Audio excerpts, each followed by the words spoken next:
Bonjour à toutes, bonjour à tous, bienvenue sur Respect. Le but de ce podcast, vous présenter tous les 15 jours un invité dont l'action a une influence positive sur la société. Peu importe son champ d'action, qu'elle soit issue de l'entrepreneuriat, de l'associatif, du sport, du culturel ou encore du public. Ce qui compte, c'est qu'elle ait décidé de se bouger. Leur point commun, énergie positive, courage, détermination et sens du fair play.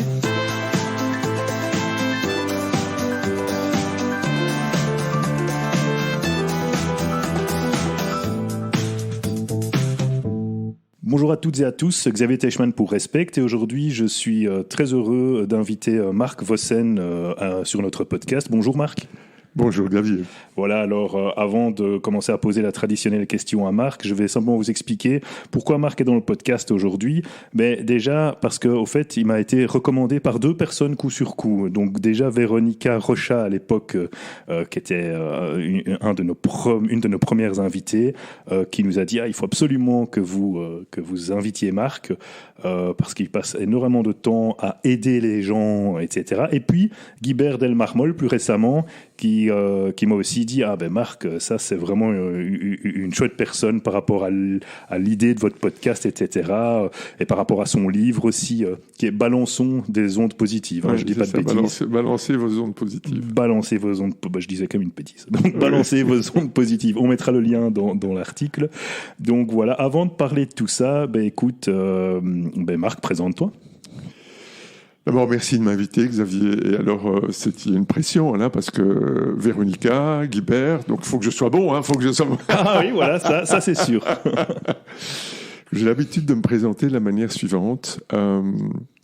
J'ai de trois manières. En fait, la première, c'est toute ma vie, jusqu'à présent, j'ai fait ce que je rêvais de faire. Donc c'est déjà, je m'estime chanceux. Deuxième chose, je vais me présenter en épelant les lettres de mon nom et de mon prénom et en leur collant chaque fois un qualificatif que j'aime bien, une valeur que j'aime. Pourquoi est-ce que je fais ça ? Parce que depuis que je suis tout petit, quand on dit Marc Vossen, on dit Vossen, et je m'échine à dire que c'est pas Vossen, mais Vossen, avec un N. Et donc je disais avec un N comme Napoléon. Et puis, j'ai été engagé chez Nostalgie. Alors, je me suis dit, je vais dire avec un N comme Nostalgie. C'est du placement de produit, donc c'est très bien. C'est très bien. Et puis, je me suis dit, non, je vais aller plus loin. Et donc, le V pour moi, c'est le V de valeureux. Valeureux, je me suis souvent, quand j'étais gosse, je me considérais comme un chevalier et même comme un pirate. Et pour moi, les pirates, c'était des gens, mais pirates qui défendaient les bonnes causes, c'était des gens qui étaient valeureux, qui avaient du courage, tu vois. Pour moi, c'est important. Et donc, je pense que je suis quelqu'un qui a du courage. Le haut de l'optimisme, ça, c'est quelque chose qui me caractérise depuis longtemps. C'est, je pense, ma maman qui m'a donné ça dans mes gènes. Je suis un optimiste. Et pour moi, l'optimisme, c'est... ma définition de l'optimisme, c'est face à un problème, imaginer une solution et tout faire pour la mettre en œuvre. Donc ça veut dire que on a un problème, donc on est lucide. Imaginer une solution, ça veut dire qu'on a la volonté de le faire. Et tout faire pour la mettre en œuvre, ça veut dire qu'il faut du courage. Lucidité, volonté, courage, pour moi, c'est l'optimisme. Et puis le S, il y a le S de souffle. Souffle parce que c'est assez proche de la spiritualité, pas de la religion, mais de la spiritualité. Et le souffle, j'aime beaucoup la phrase de Barbara. La voix est le souffle de l'âme.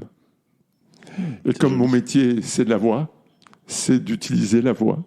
Je pense que c'est vraiment quelque chose d'important. Et puis il y a l'autre S, c'est le S, alors je varie un peu en fonction, le S de Surcouf, pour le pirate qui bataillait sur les eaux, et tu vas voir qu'il y a un lien avec ma vie. Et puis le E de enthousiasme. Et puis le N, alors on choisit, nostalgie, énergie, puisque je m'occupe des deux, donc ça c'est facile. Et puis le M, eh bien dans le M, il y a le mot magie, ou Merlin. J'adore Merlin, c'est le dessin animé que je préfère. La magie, parce que je crois en la magie de la vie. Elle n'est pas simple, mais je crois en la magie. Parce que je pense qu'il y a des moments où elle s'aligne pour pouvoir faire en sorte qu'on avance. Puis le A de amour. Aujourd'hui, j'ose parler d'amour. J'ose, en tant que chef d'entreprise, parler d'amour. Et quand je parle d'amour, je parle d'amour comme les Grecs. Les Grecs parlent d'amour de trois manières différentes. Il y a l'éros, il y a philia, l'amitié, et l'agapé, l'amour universel. Évidemment, quand je parle d'amour, je parle d'un philia et l'agapé, en tout cas d'un point de vue professionnel. Oui, j'allais dire. Voilà. Et puis alors, il y a le R. Et rose dans le milieu professionnel, ça peut mener à des problèmes. Hein. On est bien d'accord, c'est bien pour ça que je parle de philia et d'agapé. Et puis je termine par le R. Alors, dans le R, il y a le mot rêve. Ma première question, en général, quand je rencontre des gens, c'est quel est votre rêve ou quels sont vos rêves. Et puis le C.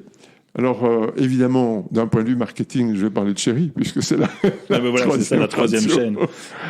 Et puis, je pourrais aussi parler de curiosité et de confiance, mais voilà, ça, on déborderait. Voilà comment je me présente. Et c'est une chouette façon de se présenter. Ouais, j'aime beaucoup. J'aime bien. C'est la première fois qu'on me le fait. Donc ça, voilà, c'est top. Tu peux le reprendre. Mais c'est parfois. Alors, pour ton nom, Xavier Teichmann, ce serait intéressant de voir qu'est-ce que tu mets derrière tout ça. Hein. Faudrait que j'essaye. Oui. Mais ça me parle bien parce que parce que bon, ce sont des mots, des concepts, des valeurs, mais c'est vrai que le courage, par exemple, c'est une des valeurs qu'on met très fort en avant dans le podcast Respect, parce que c'est quelque chose sans quoi la plupart des personnes qui sont interviewées ici ne seraient pas... Enfin, il faut beaucoup de courage pour entreprendre quelque chose, dans n'importe quel domaine, hein, que ce soit entrepreneurial, artistique ou associatif ou quoi. Donc vraiment, cette persévérance, ce courage, c'est... Pour avancer, il faut du courage. Ouais, tu sais, quand un enfant apprend à marcher, je prends souvent cette comparaison-là, il a du courage, parce qu'il vient dans un monde qu'il ne connaît pas. Il était à 4 pattes, et tout d'un coup, il se dresse sur ses 2 pattes, sur ses 2 jambes, et tout d'un coup, il met un pied devant l'autre. Mais quel courage incroyable pour oser s'aventurer sur ce terrain-là, debout. Bien sûr. Et de l'enthousiasme aussi. Oui, de se relever à chaque fois. C'est Churchill qui disait le succès, c'est aller d'échec en échec avec enthousiasme, ou un truc du style. Hein. Oui, exact. Donc, bref. Mais moi, je voulais un peu voir aussi, mais qu'est-ce qui t'a amené vers... Parce que tu dis, je vis mon rêve, je vis mon rêve, ce que je trouve malheureusement très rare. Et donc je suis super content pour toi, que tu puisses. J'adore entendre ça, au fait. Qu'est-ce qui t'a poussé vers cet univers de la radio, au fait? Je crois beaucoup aux opportunités et aux obstacles qui se transforment en opportunités. Et je crois beaucoup aussi à ce qu'on a au fond de nous et à tenter de faire en sorte de le faire sortir. Il faut du courage pour le faire sortir. J'ai pas dû utiliser beaucoup, en fait, le courage pour le faire sortir, pour tout dire, parce que quand j'étais gosse, j'écoutais, j'ai appris à découvrir la radio. Et je pense que c'est mon père qui réparait les appareils radio dans ses loisirs, mais j'ai pas conscientisé ça tout de suite. Et en fait, quand j'avais 8 ans, j'ai découvert, à l'écoute de la radio, Radio Caroline. Radio Caroline était une radio anglaise qui émettait à partir des eaux internationales. Une radio pirate, puisque je ne sais pas si vous le savez, mais à partir de 1945, donc à partir de 1940, les ondes qui étaient occupées par des radios privées, publiques et autres, ont été cornaquées par les États, parce que Hitler disait « le transistor est plus fort que le char ». À quel point on peut influencer les gens, et on le voit encore aujourd'hui évidemment, et plus que jamais, à quel point on peut, grâce ou à cause des médias, influencer positivement ou négativement les gens. Et beaucoup les utilisent malheureusement négativement. Et on le voit d'autant plus aujourd'hui à travers les réseaux sociaux et autres. On y reviendra peut-être. Et en 1945, les radios sont restées, à la fin de la guerre, les radios sont restées publiques. Et puis en 1958, il y a un Danois et un Hollandais qui en même temps ont eu presque la même idée. Ils se sont dit, on en a marre de ne pas pouvoir utiliser les ondes. Et ils ont eu cette idée d'affréter des bateaux, de mettre un émetteur et un pylône sur ces bateaux, de partir dans les eaux internationales où ils ne pouvaient pas être saisis, et ils ont commencé à émettre. Ce qui a donné les idées à plein de bateaux, et à plein d'armateurs, et à plein d'entrepreneurs.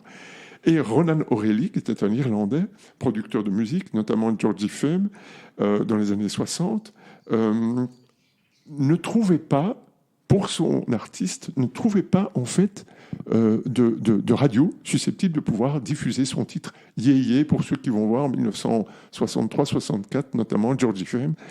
Et il s'est dit, mais j'en ai marre. Il va aux États-Unis, il entend les radios, il revient des États-Unis, il voit sur la première page du journal qu'il lit dans son avion la petite fille, la fille de John Fitzgerald Kennedy, Caroline, et il dit, je vais appeler ma radio Caroline. Et le 1er octobre 64, cette radio naît, Radio Caroline. Elle a tout inventé, en tout cas en Europe, s'inspirant des États-Unis. Et donc on est en 1964, et moi, quelques semaines plus tard, je découvre cette radio. Je ne comprends rien de ce qu'ils disent, mais je suis emballé, enthousiasmé par les mix, les jingles, la pub, la manière de parler aux gens. Et je me dis, mais bon sang, mais c'est bien sûr, au fond de moi-même. Mais j'écoutais la radio, je les écoutais, j'étais subjugué. Je ne suis plus jamais ressorti de ce monde de la radio. Plus jamais. Et vous savez, dans la vie, il y a eu plein d'épisodes, mais je vais vous en citer 2. Le premier, on est en 1972. Il y a un film qui sort qui s'appelle « Tout le monde il est beau, tout le monde il est gentil » de Jean-Yann. Et dans ce film, Jean-Yann joue le rôle d'un directeur radio. C'est juste. Rebelle. Et moi, je vois ça, mais je dis, mais ça, je veux. J'ai dit à 15 ans, mais ça, je veux être, pas faire. Je veux être. 18 ans, je veux faire l'IAD. Mes parents me disent, non, tu ne vas pas faire l'IAD, tu ne vas pas devenir comédien, tu vas d'abord avoir un diplôme, après tu feras ce que tu veux. Je dis, ok, je ne suis pas compliqué, je ne veux pas de maths, pas de langue, pas de sciences, je vais faire le droit. Je fais le droit, Saint-Louis, 1 an à Leuven, 2 ans à Louvain-la-Neuve, 78 Louvain-la-Neuve. Qu'est-ce qui naît à Louvain-la-Neuve? Les radios libres. Je vois Place des Sciences, ce qui est devenu une sandwicherie aujourd'hui, Place des Sciences, cette pyramide, je rentre, le studio de Louvain-la-Neuve était dedans.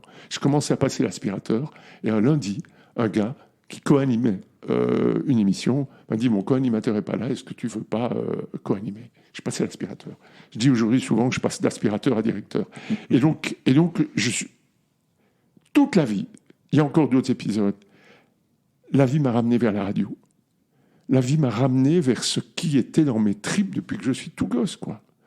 Et donc, je termine par ça en disant, au fond, je croyais que je voulais être animateur radio pour parler aux gens.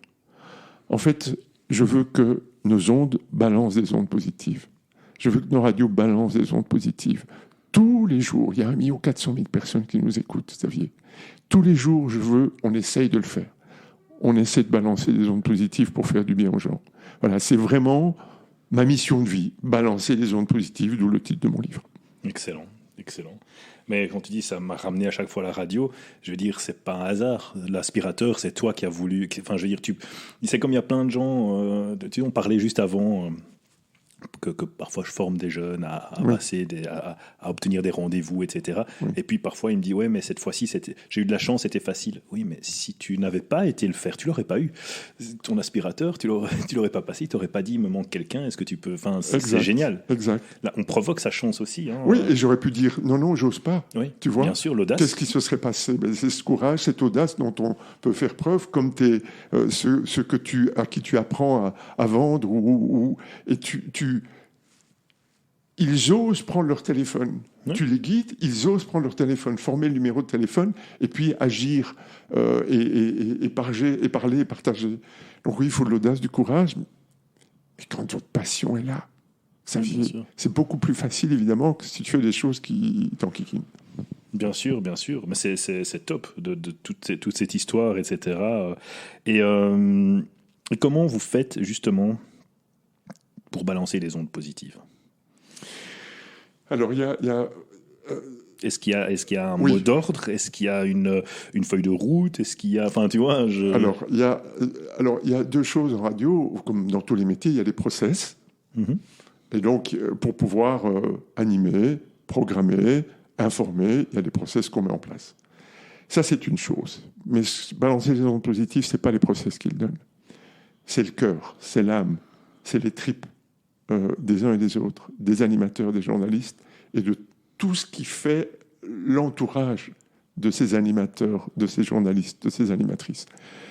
Et en fait, ce qu'on essaie de faire, moi, ce que j'ai essayé de partager, justement, c'est mon amour des gens, l'amour de l'être humain, la bienveillance que l'on peut faire passer quand on rencontre quelqu'un en face-to-face, ou quand on a quelqu'un à l'autre bout du téléphone. ou quand on a quelqu'un de l'autre côté du transistor, les ondes que l'on met. Tu sais, quand on franchit un lieu, souvent on se dit, tiens, pourquoi est-ce que je me sens bien dans ce lieu? Ou pourquoi est-ce que je ne me sens pas bien dans ce lieu? Qu'est-ce qu'il y a eu dans ce lieu? Qu'est-ce qui a existé dans ce lieu? Quelles sont les ondes qui y ont traîné? Quand des personnes se sont fâchées l'une contre l'autre et qu'on rentre dans ce lieu, tu sens, et on dit, il y a de l'électricité dans l'air. Exactement, oui. Et donc, l'espace dans lequel on est, et donc les studios dans lesquels nous sommes, sont des studios qui sont baignés de bienveillance. La centaine de personnes qui travaillent, et c'est pas facile tous les jours, une de nos valeurs, c'est effectivement le respect, c'est l'épanouissement. Tout ça, c'est aussi dû à la confiance, à la bienveillance et à l'authenticité qu'on peut avoir. Donc, si tu veux, c'est un mode d'être, un état d'être, pas un état de faire. Et quand on dit aux animateurs, aux animatrices, aux journalistes, vous savez, quand vous parlez quand vous ouvrez votre micro, vous montez votre potentiomètre, vous ne parlez pas à 1 million de personnes, vous ne parlez pas à 100 000 personnes, vous ne parlez pas à 1000, pas à 100, pas à 10, vous parlez à une personne. Une personne que vous aimez. Et quand vous parlez à une personne que vous aimez, plutôt qu'à une centaine ou à 1 millier ou à 100 000 inconnus, vous ne parlez pas de la même manière. Vous n'utilisez pas les mêmes mots. Et donc nos animateurs, animatrices, journalistes, quand ils ouvrent leur micro, ils essaient de penser à une personne qu'ils aiment et que ce qu'ils disent à ce moment-là soit reçu par une personne qu'ils aiment ou qu'elles aiment. Et même pour les journalistes. Quand un journaliste traite une information, quand il dit les choses avec empathie, quand il n'a pas envie de balancer des mots durs, difficiles pour annoncer une mauvaise nouvelle, il choisit ses mots et il choisit le ton de voix qu'il utilise. Et quand vous balancez une information compliquée à un gosse, est-ce que vous allez utiliser des mots qui font mal ou vous allez essayer d'utiliser des mots qui adoucissent la douleur? Quand vous lui parlez et que vous devez lui annoncer, est-ce que vous utilisez les premières de DH ou de Sud-Presse, ou bien vous essayez d'évoquer ou de parler avec lui en choisissant vos mots et le ton de la voix?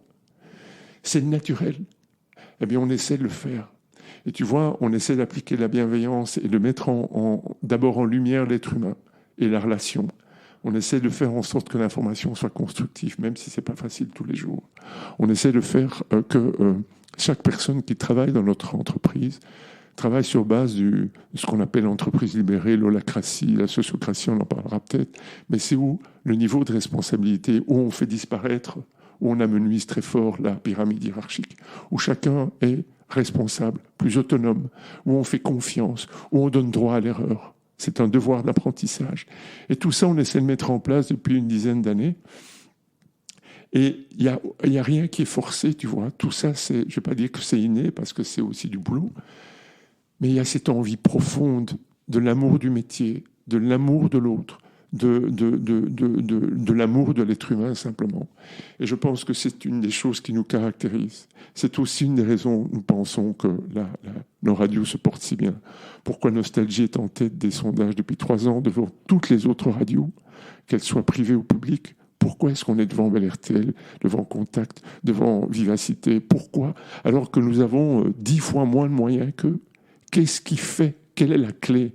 Une des clés, outre les capacités, les compétences, c'est l'humain et c'est l'amour. J'ai cette conviction absolue, Xavier. Mais c'est très beau. C'est très beau et c'est une belle conviction, parce que c'est vrai qu'on serait tenté. Je réagis très à chaud là, parce que c'est quelque chose qui me parle énormément. Je veux dire, si on fait respect et si on fait ce podcast, c'est parce que on partage beaucoup de valeurs, et c'est ça que j'ai envie de mettre moi aussi en avant, c'est de montrer qu'on peut y arriver, qu'il y a des choses positives, parce qu'on nous balance trop d'ondes négatives. C'est personnel. Moi, je trouve que voilà. Et quelque part, le truc un peu spé, c'est que quand on voit au niveau algorithmique, quand on voit au niveau, on a l'impression que c'est le négatif qui perce. Tu vois, j'avais fait un petit monologue la fois passée sur ces ondes ici aussi pour expliquer que une personne dans le commerce, par exemple, quand elle est contente de quelque chose, elle en parle à 3 personnes. Quand elle est mécontente, elle en parle à 11 personnes. Ça, c'était avant les réseaux sociaux, parce que maintenant, ils peuvent défoncer 1 million de personnes. Mais que du coup, les algorithmes, c'est aussi le bad buzz qu'il faut, enfin, c'est le clic. Et parfois, tu vois les titres des radios, le titre de la presse, c'est des choses, parfois, tu dis, mais mon Dieu, on est au bord de la fake news pour que les gens cliquent, commentent. Enfin, Twitter, par exemple, c'est horrible. Enfin, terrible. Il y a des choses très positives aussi, attention, il y a des gens extraordinaires, il y a des chouettes choses, mais il y a des choses atroces. Et j'ai l'impression que c'est ça qui paye le plus. Et moi, ça me fait un plaisir dingue d'entendre que, ben voilà, avec des ondes positives, avec de l'amour, avec du cœur, 1 400 000 personnes qui vous écoutent, vous êtes devant. Au-delà de ça, est-ce que tu as encore d'autres explications? Parce que bon, il y a le process, il y a le fait de parler comme si c'était une personne qu'on aimait, et j'adore ta métaphore de l'enfant. Qu'est-ce qu'il y a d'autre que vous mettez en place? Alors, il y a cette... je parlais tout à l'heure d'entreprises libérées ou de la Oui, ça m'intéresse énormément. Ouais. Donc, en fait, c'est Guibert Delmarmol, d'ailleurs, qui m'a... c'est un mentor pour moi. C'est un mentor pour moi. C'est lui qui m'a guidé en 2014. En 2015, il m'a dit, tiens, il y a un livre qui est sorti, à mon avis, ça t'intéresserait. C'est un livre de Frédéric Laloux, Réinventer les organisations. J'ai lu ce livre, j'étais dingue en lisant ce truc-là. J'ai dit, mais je veux mettre ça en place chez nous. Et qu'est-ce qu'il dit? Il dit, la pyramide hiérarchique s'écrase, la responsabilité est beaucoup plus transversale, on donne confiance aux uns et aux autres et on permet à chacun de créer son propre leadership. Ça génère énormément ça permet de déployer plus vite la raison d'être, la mission de l'entreprise, les valeurs de l'entreprise. Ça positive énormément. Ça n'est pas facile, mais ça positive les choses, ça met en perspective, ça permet aux gens, on parlait de respect, ça permet aux gens de mieux se respecter eux-mêmes, parce qu'ils trouvent l'angle, leur ingéniosité, leur talent, parce qu'on met en avant effectivement leur talent, leur force, leur ingéniosité. J'aime beaucoup ce mot ingéniosité, d'ailleurs. Il y a un livre qui va sortir le 14 février, un livre écrit par Olivier Bouche, à propos de l'ingéniosité. Je n'ai plus le titre en tête, mais honnêtement, je pense que ça va valoir. Je pense que tu vas pouvoir l'interroger parce que c'est quelqu'un de très brillant. Génial. Vraiment. Je ferme la parenthèse. Ingéniosité. Et donc, le fait, dans ce type d'entreprise, holacratie, sociocratie, entreprise libérée, management participatif, leadership participatif, on donne ce qu'on veut. C'est un modèle qui permet à chacun d'exprimer sa capacité d'entreprendre. Ça libère la capacité d'entreprendre de chacun. Vous savez, dans des entreprises, combien de fois on n'a pas vu des gens qui s'éteignaient au fur et à mesure? Dans des organisations, parce qu'ils n'étaient pas reconnus, ils n'étaient pas mis à leur vraie place ou à leur bonne place, qui correspondait à leur ingéniosité. Chez nous, on essaye de le faire. Et je pense que, et on met en place ça depuis 6 ans maintenant, l'humain était déjà bien au centre de nos préoccupations. Et je dis souvent, moi, quand je suis arrivé, enfin, depuis le début, depuis que je dirige des entreprises médias, j'ai toujours mis l'humain au centre de la stratégie, avant le profit. Et je vous promets que ce que je raconte, ce n'est pas des conneries. Bien sûr, il faut être profitable. Et évidemment que mes actionnaires ne m'auraient jamais laissé en place si je n'étais pas profitable. Mais d'abord et avant tout, c'est l'humain. On est profitable, mais pas au détriment de l'être humain. Et on a mis ça en place. Et évidemment, parce qu'on était comme ça, on a mis plus facilement en place tout ce qui était ce système d'entreprise libérée. D'ailleurs, vous allez sur Internet, vous allez regarder, vous allez voir. Et chaque entreprise, demain, les entreprises qui ne donnent pas, qui ne vont pas en ce sens, alors à des degrés divers, parce que chacun applique à sa manière, mais si les entreprises, demain, ne donnent pas aux nouvelles générations, la génération Y et la génération Z, la possibilité de s'exprimer, cette capacité de libérer leur capacité d'entreprendre, de leur permettre de faire des choses que le contrôle ne permet pas de faire. Et que dans nos vieilles générations, baby boomers et X, on était beaucoup plus dans la déférence et l'obéissance, ce qui est beaucoup moins le cas dans les nouvelles générations. Mais si on ne leur donne pas cette capacité de pouvoir entreprendre des choses qui sont parfois à la marge de ce que l'entreprise défend, mais toujours dans la raison d'être, et toujours en finalité pour pouvoir atteindre l'objectif final, Et ces entreprises vont mourir, Xavier. Bien sûr.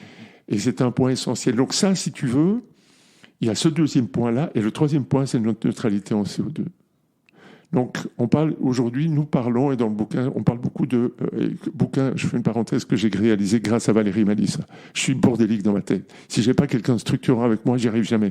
Donc, cette intelligence collective, on l'a aussi pratiquée et je remercie 1000 fois Valérie. Notre neutralité en CO2. On parle de lead Earthship.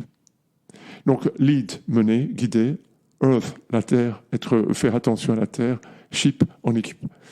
Et notre neutralité en CO2, c'est depuis 2014. Donc, on est neutre en CO2 avec compensation. On doit être neutre en CO2 free, sans compensation en 2030. Je ne sais pas encore comment on va y arriver. John Fitzgerald Kennedy, dont je parlais tout à l'heure, en 61, a dit « on va atteindre la Lune ». Il dit ça. Le fameux I believe en 61. Absolument. Ouais, il ne savait pas comment faire. Ouais. Il n'avait aucune idée. En 69, il y était. C'est dingue. Eh ben, c'est exactement la même chose. Donc, on est neutre en CO2, on fait attention à la Terre, on fait attention aux gens, on essaie de travailler en intelligence collective et en équipe et de valoriser chacun. Je pense que ça sont des clés absolues de la réussite. Ouais, c'est très intéressant. Très intéressant parce que vraiment, j'aime beaucoup parce que ça parle énormément et surtout. Et j'aime bien aussi la franchise que tu dégages parce que tu bullshit pas. Tu dis voilà, pour le moment, on est carbone neutral, mais avec compensation, et on veut l'être sans. C'est pas du greenwashing à la con. Excusez-moi pour le vocabulaire, non. mais j'ai des noms. Ouais, moi aussi, malheureusement. Enfin voilà, non, avec un peu d'éthique, on va pas dézinguer. Ça se fait pas. On est d'accord. Sûrement que ça buzzerait bien, mais on va pas le faire. Donc non, extrêmement. C'est dingue, hein, Kennedy quand même, parce que c'est vrai que cette phrase en 61 de mettre un homme sur la Lune, de le ramener vivant sur Terre, c'est une inspiration phénoménale. Et finalement, qu'on réfléchit, parce qu'il y a beaucoup de gens qui adorent ce passage, mais il est devant le Congrès, quoi. Donc c'est pour toi, c'est comme si tu étais devant tes actionnaires. Il est en train de leur demander des sous au mec. Hein. Absolument, et pas un peu. Et pas un peu, je crois que c'est plus de 5 000 milliards de dollars. C'est effarant. Ouais, non. Et il engage... moi, je crois qu'au cœur du projet, il y avait 300 ou 500 000 personnes avec fournisseurs et tout qui travaillaient sur le projet. Donc c'est quand même un truc... Enfin, moi, ça me passionne. Je comprends. Cette aventure spatiale.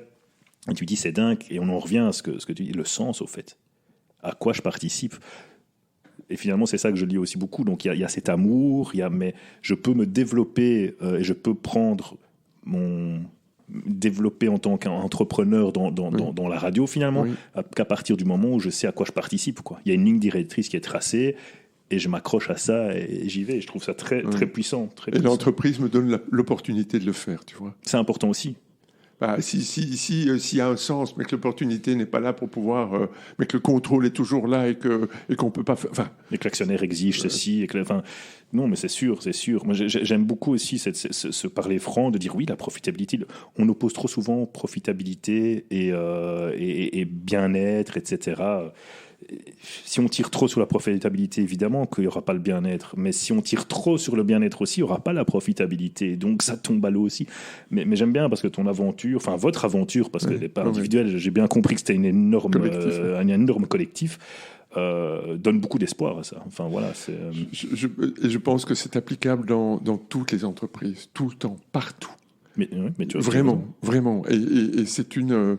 si tu veux, je pense que c'est d'abord une question de volonté. Et puis d'apprentissage et d'oser se gourer, d'oser se tromper. Je vais donner un exemple. Pour moi, le devoir d'apprentissage est un point, le droit à l'erreur, devoir d'apprentissage est un point important. Comme le gosse, hein. Encore une fois, bien sûr. Si au moment où le gosse fait ses premiers pas, tu ne l'encourages pas, si tu ne l'autorises pas à recommencer et à apprendre, jamais il marche, jamais. C'est la même chose pour tout dans la vie. Et donc, dans une entreprise, je suis très enthousiaste. Et quand je lis le livre de Frédéric Laloux, je dis, mais ça, je veux faire, ça, on va faire. J'arrive devant mon comité de direction, je dis, voilà ce qu'on va faire, voilà ça, et ça, et ça, regardez, ça va être formidable. Ils m'ont tous regardé avec des yeux comme ça. Je dis, mais Marc, où tu vas là? Et on peut, ça va. Et ils vont chercher. Moi, dans mon enthousiasme, je m'en fous. Je dis, on va y aller.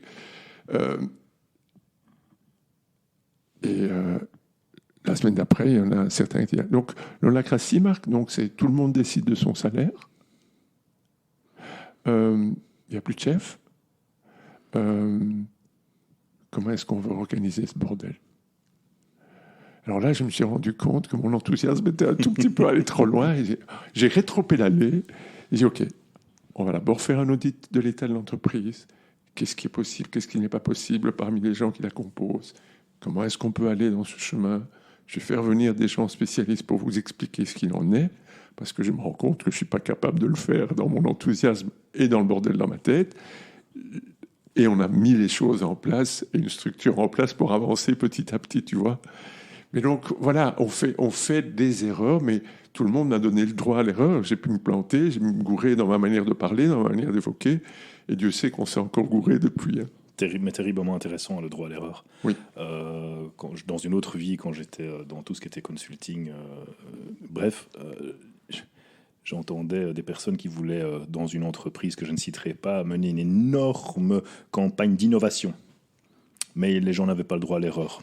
J'ai dit, mais comment veux-tu innover sans te planter, tu vois? Enfin, je veux dire, c'est un truc de fou, quoi. Hein. Mais voilà, non, le droit à l'erreur, c'est important. Pas 10 fois la même, évidemment, parce qu'alors c'est de la mauvaise foi. Mais on a le droit de se tromper.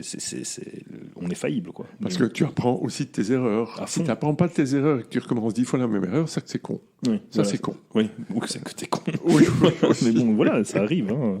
Donc, non, excellent. Je voulais aussi revenir parce que Véronica Rocha, quand on l'a reçue, elle nous a expliqué que, je ne sais pas si c'est encore d'actualité, bon, à mon avis, oui, que tu prenais le temps, sur une manière régulière, d'aider une personne ou qui avait un projet ou quoi, de le mettre en relation.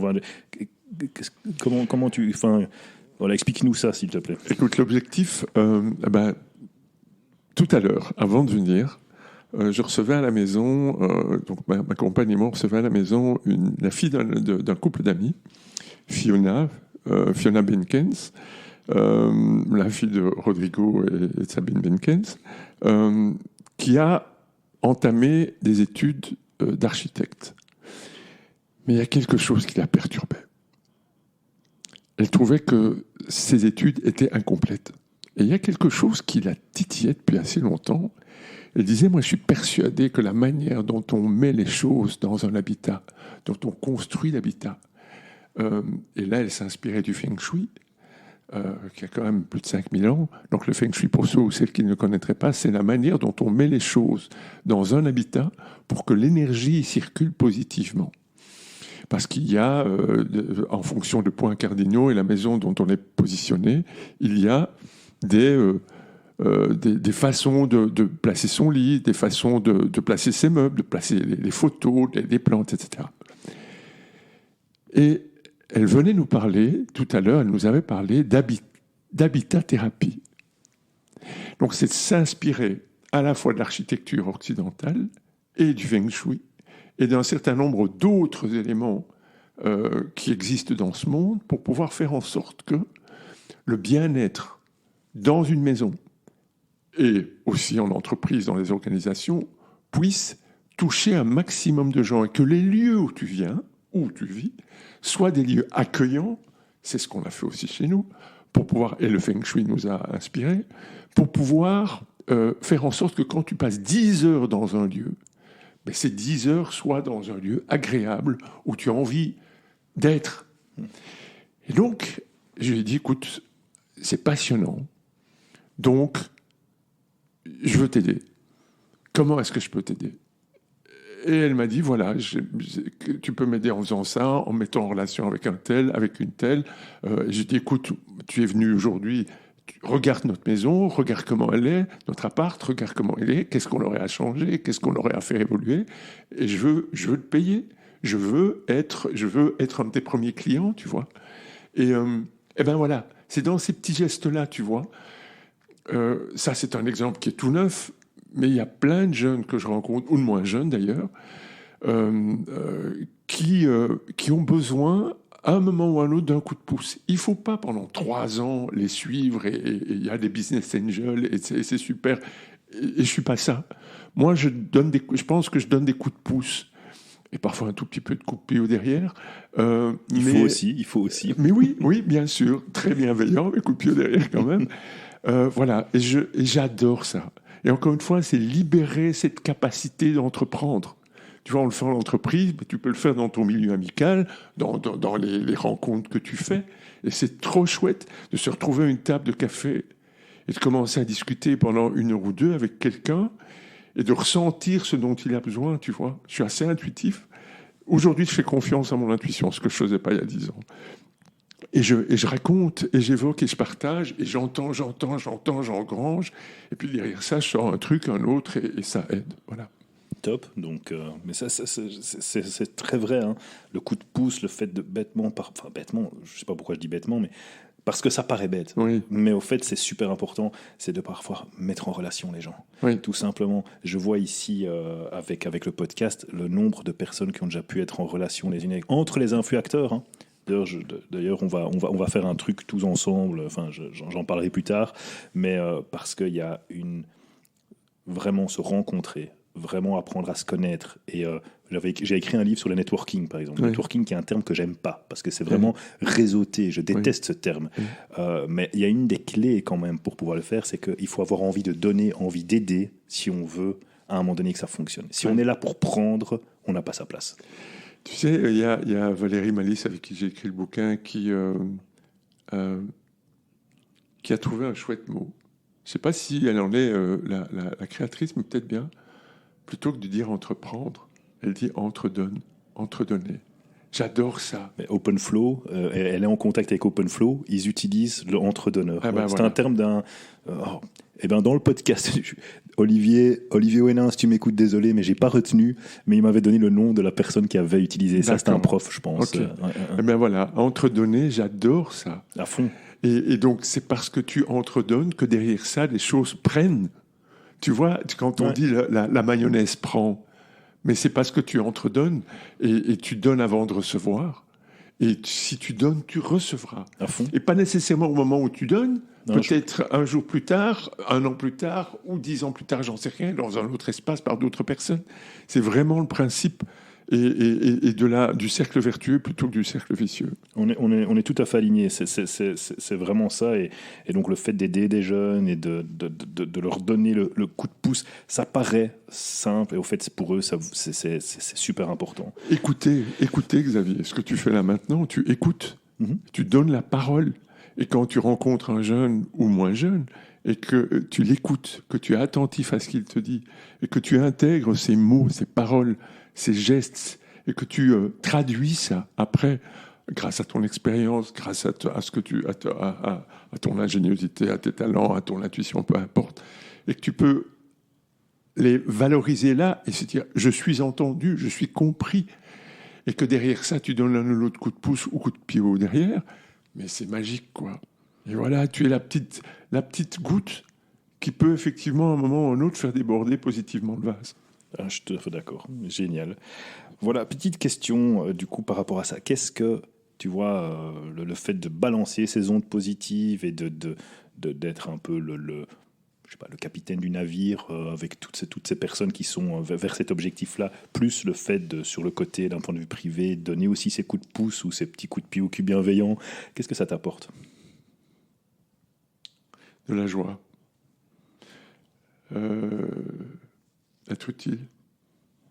Parce que finalement, je pense que sur Terre, on rêve tous de ça, d'être utile pour quelqu'un d'autre ou quelques autres. Et que dans nos vies, on puisse être utilisé dans nos ingéniosités, être utilisé pour ce qu'on est et pas pour ce qu'on n'est pas. D'être donc utile et donc reconnu.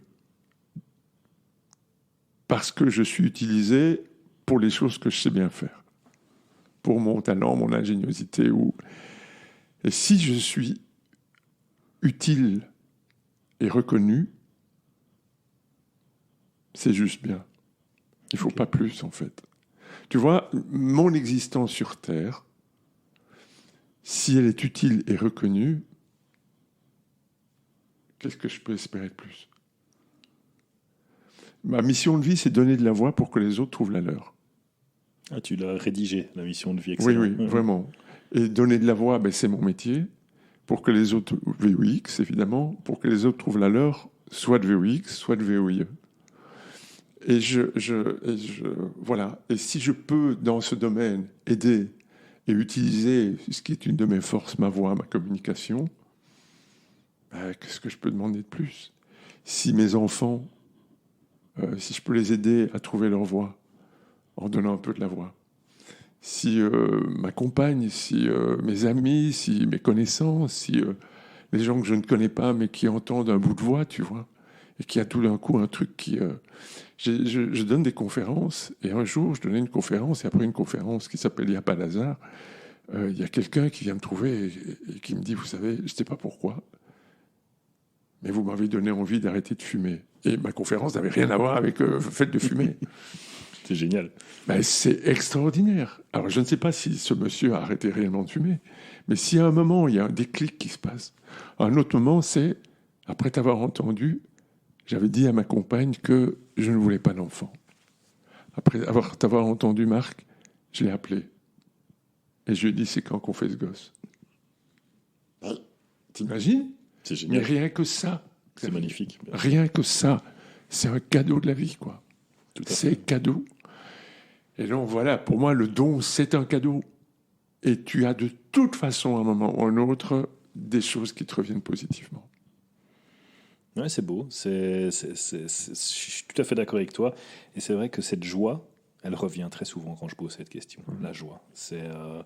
Et je suis d'accord avec toi aussi sur l'utilité. Damien Decaux, qui a créé Be My Box, qui est passé sur le podcast aussi, cette utilité, il l'a vraiment définie. Il dit, écoute, moi je suis dans les ventes. C'était au début du coronavirus ici. Je suis dans les ventes. On souffre à crever. Tous les carnets de commandes tombent. Et il dit, et à quoi on sert? Eh ben, on s'est mis ensemble, on a créé Be My Box, on a été voir des artisans, on a rempli ces boîtes, parce que ces artisans aussi, ils avaient besoin de se faire connaître, ils avaient besoin de vivre. Et mon Dieu, qu'est-ce que ça fait du bien de se sentir utile. C'est dingue. Hein. C'est juste ça. Enfin juste ça. Oui, c'est juste ça, mais c'est tout ça. C'est tout ça. Et le fait qu'ils soient utiles, mais inévitablement, ils sont reconnus. Oui. Puisqu'ils sont reconnus, leur utilité est devenue d'utilité publique. Et j'adore ça, tu vois, être d'utilité publique.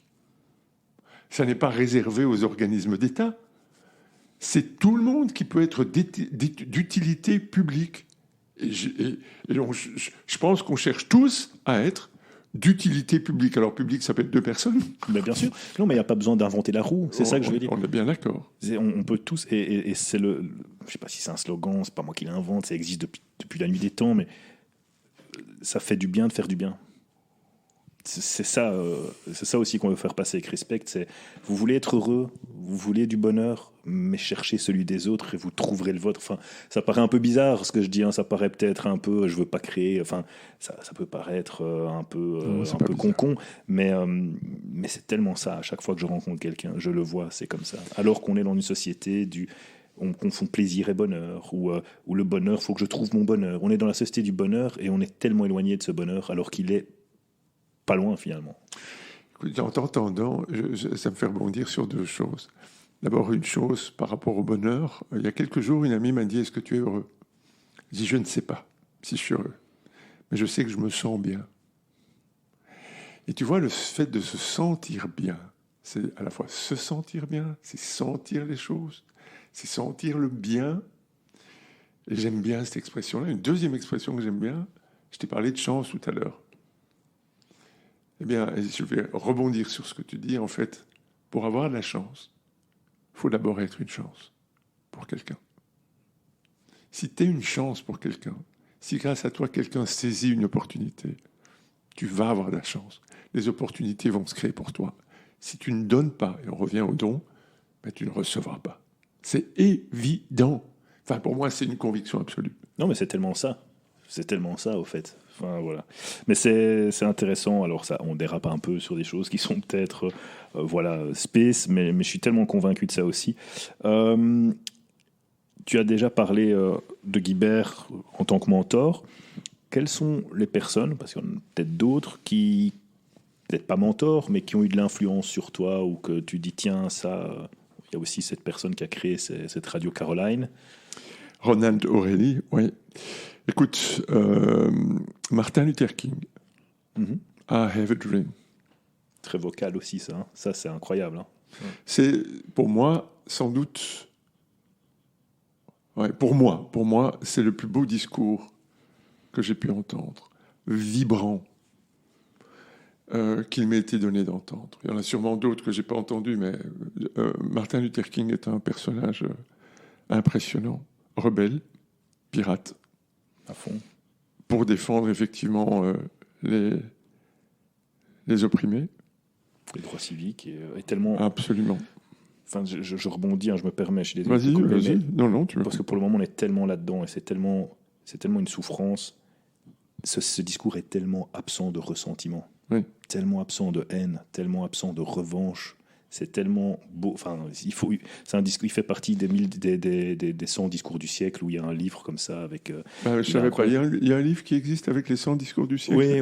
Ah, je il y sais a par pas, exemple tiens. Churchill qui est dedans avec. Ah, du ça sang, des m'intéresse, larmes, tiens, etc. parce que c'est passionnant, ça, tu vois, et d'aller chercher, moi qui suis un C'est la aide de voie. communication, mais oui, d'aller chercher, tu parlais d'Aristote tout à l'heure, Ouais. d'aller chercher, d'aller puiser dans l'histoire et dans des textes, dans des mots, une ressource pour toi, pour pouvoir continuer et rebondir, c'est juste magique. Gandhi. Mhm. Gandhi, qui soit le changement que tu veux voir dans le monde. Gandhi, qui à la fois était qui est un personnage extrêmement multiple, qu'on connaît peu d'ailleurs, mais qui est terriblement passionnant, inspirant. Et puis alors, tu as une petite femme.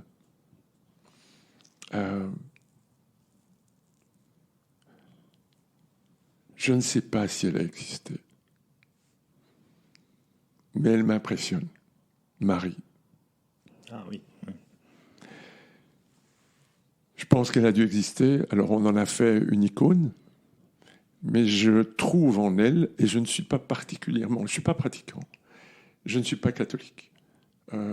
Je suis très attiré par le bouddhisme, mais Marie est un personnage qui m'inspire. Et j'adore sa simplicité.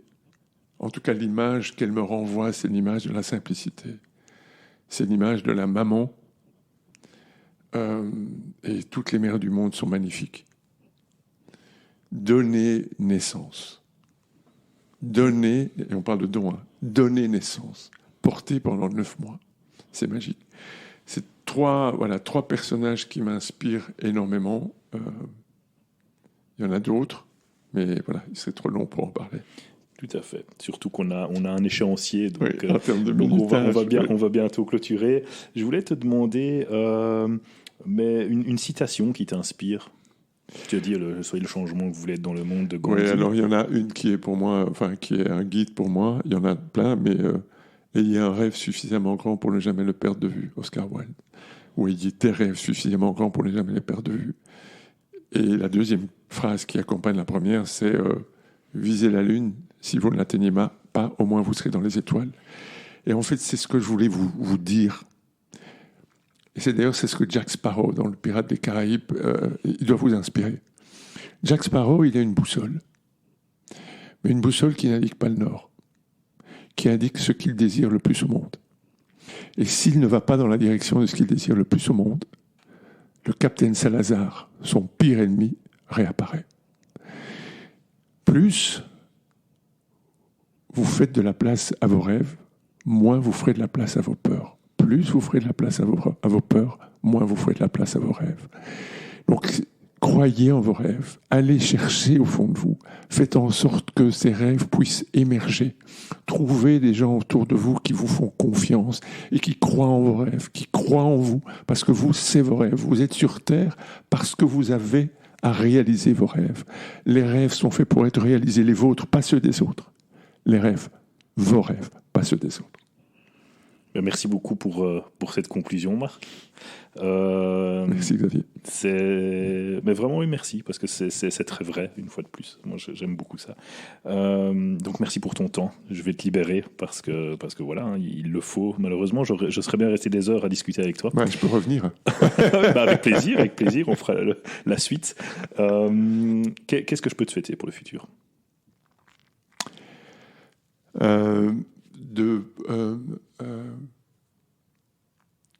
C'est une bonne question, ça. Que je continue à réaliser mes rêves. Eh ben, c'est tout ce que je te souhaite. Merci beaucoup. Et à tous les auditeurs, merci pour votre écoute. Et à très bientôt. Au revoir. Au revoir.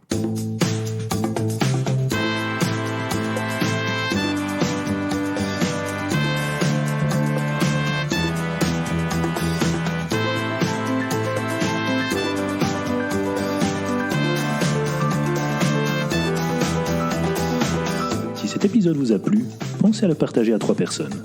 Et surtout, laissez-nous une note 5 étoiles et un commentaire positif.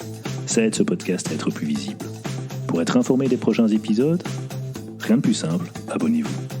Merci de nous avoir suivis jusqu'au bout. À bientôt. Au revoir.